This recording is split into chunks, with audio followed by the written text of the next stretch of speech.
Spider-Man has always had an interesting relationship with the symbiote race of Clintars. The web-slinger first encountered symbiotes in Secret Wars issue 8 when he accidentally bonded with what he believed was a black alien costume. Turned out, that costume was sentient and wanted to bond with him permanently, but thanks to the help of Reed Richards, Spider-Man managed to break free from its grasp. The symbiote, whose name turned out to be Venom, would later bond with another man named Eddie Brock, a journalist who was more like-minded to the symbiote than Parker was.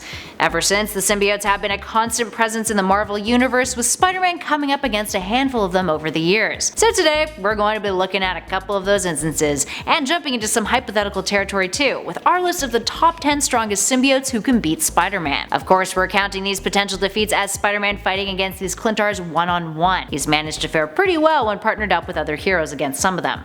So with that in mind, let's get to it.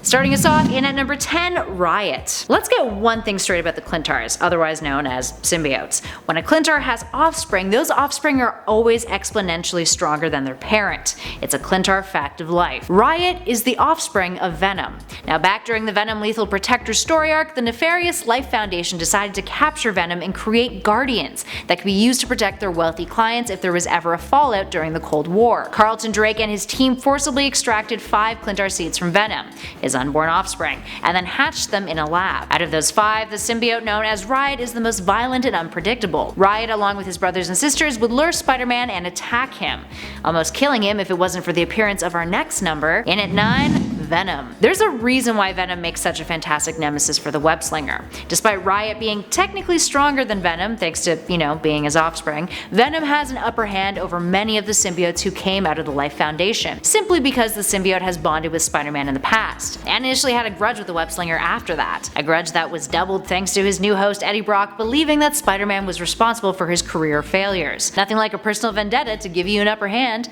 Venom also knows intimate details about Peter, having been bonded to the hero in its very first comic book appearance after Secret Wars, or technically at the end of Secret Wars. Moving on to number 8, Hybrid. Remember how we mentioned that Venom had 5 offspring extracted from him during Lethal Protector? Well, those offspring, after being defeated in that storyline and then turning their back on the Life Foundation, ended up merging together. The 4 surviving ones merged into a creature called Hybrid. Having been contained to the Vault, the prison for superhuman criminals, after the symbiote invasion in Web of Spider-Man Super Special Issue 1, they ended up breaking out, amalgamated, and then briefly bonded with a guard named Scott Washington. Hybrid is made up of Riot, Phage, Lasher, and Agony, and briefly became a vigilante, defusing when Brock began his hunt for symbiotes, leaving the 4 of them to be found by the US Army and compiled into a team to actually fight our next number. In at 7, Carnage. Carnage is a particularly evil symbiote who bonded with mass murderer Cletus Cassidy after Eddie Brock was briefly incarcerated with the serial killer. So often symbiotes will just discard their offspring without thinking anything of it. They're not very parental, to say the least. This is something that Venom did when he rebonded with Eddie when the anti-hero was in prison. The symbiote, abandoned in the cell, discovered Cassidy and bonded with him, entering through a cut on his hand and then amalgamating with his bloodstream. He's significantly stronger than both Spider-Man and Venom combined, and decided to use his newfound powers to go on a murder spree. Guess that's what you do when you're a psychotic killer. That's when he first crossed paths with Spider-Man, who needed the assistance of the Fantastic Four to combat him. Spider-Man eventually had to recruit Venom as well, which likely resulted in Carnage being captured, although that was not the last of the evil symbiote. Spidey and Venom have had to team up on multiple occasions to take care of Carnage, including in the 90s storyline Maximum Carnage, whose thirst for blood and chaos seems utterly insatiable. In at 6, Scorn. Scorn first appeared in Carnage issue 4 in 2011 after Carnage was used to create a hybrid prosthesis combining technology and the symbiote. Now this hybrid of sorts broke free and bonded to Tannis knives. Scorn is more powerful than both Venom and Carnage combined. It's more resistant to injury than both of them and Spider-Man combined too, being able to withstand blows from all 3 of them and be barely fazed by it. Scorn can exert herself to peak capacity for 48 hours straight and even has a major one-up on Spider-Man's spider sense. Her sense is more exact and is more specific as to where exactly the danger is coming from that is triggering it. Scorn also has the added bonus bonus of being able to manipulate data and connect with all sorts of technology thanks to being that hybrid, which allows her to easily hack into systems, break codes, or even restore information if she so chooses. Up next, number 5, Anti-Venom. First appearing in the Amazing Spider-Man issue 569, Anti-Venom is birthed after Venom, who at the time was bonded with villain Mac Gargan,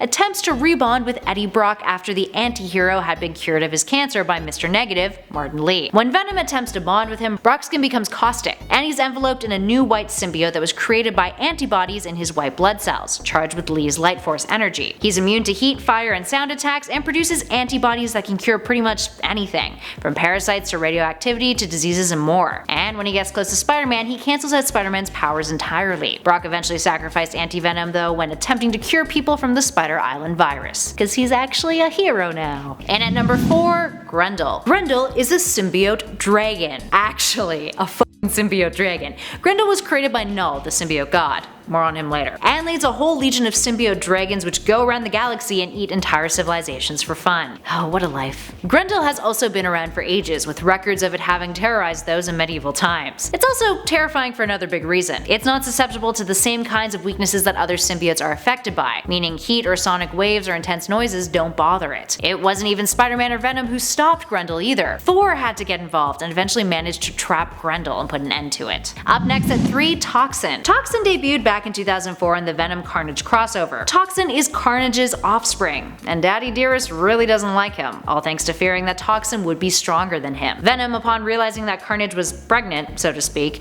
decided to seek out Carnage and its offspring. Carnage had planned to kill its spawn, but Venom tried to protect it, hoping to raise it and have it become his new partner. Toxin is the 1000th symbiote in their lineage, and thanks to that, risks the chance of becoming psychotic and violent due to genetic breakdown. Hence why Venom had to keep such a keen eye on him. But luckily for Venom and Spider-Man, Toxin turned out to be good, and worked as an ally of both Venom's and the Web-Slingers. He would first bond to NYPD officer Patrick Mulligan, and then to Brock after Mulligan's death, in which he developed a venomous bite, a fun new little ability alongside his already boosted symbiote powers. And at number 2, ZZXZ. ZZXZ is a symbiote who feeds on brains. I mean, not a surprising trait of the Clintars, they're pre-inclined to do so, to be honest, but the desire to eat brains is one that really motivates the symbiote. It's like his jam. It was discovered by the Shi'ar, who claim it's one of the most deadly and dangerous criminals in the entire galaxy. Appearing in X-Men Kingbreaker issue 2 from 2009, the last we saw of ZZXZ was it being flung at the corrupted Charles Xavier from the Cancerverse, who was just one giant brain. You can see where this is going, and was likely left floating in space after that encounter. Compared to other symbiotes, ZZXZ feeds on a host's brain rather than their adrenaline, and is capable of a high degree of mimicry, able to blend into its surroundings and enhance any superpowers that its host has significantly. And finally, last but definitely not least, in at number 1, we have Null. Null is the god of the symbiotes. He is an ancient evil deity who predates the existence of the universe itself, and is responsible for creating the Clintar race. So what makes this Clintar god so powerful? Well, he's killed Celestials. He has divine physiology with powers exceeding most other deities. He possesses the ability to create, control, and manipulate eldritch darkness, which is the manifestation of the primordial void that existed before the universe itself, which is also called the Living Abyss. Kind of a ironic name for that. He can create symbiotes and dominate them, manipulating them in a sort of mind hive way, directly controlling them and seeing through their eyes. He has lived for over 13.7 billion years,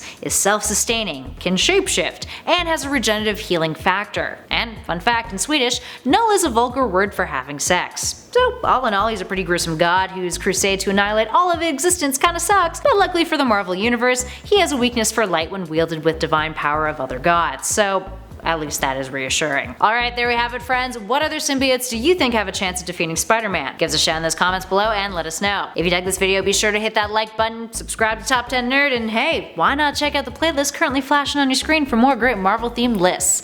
In the meantime though, thanks for watching friends. I'll catch you on the next video.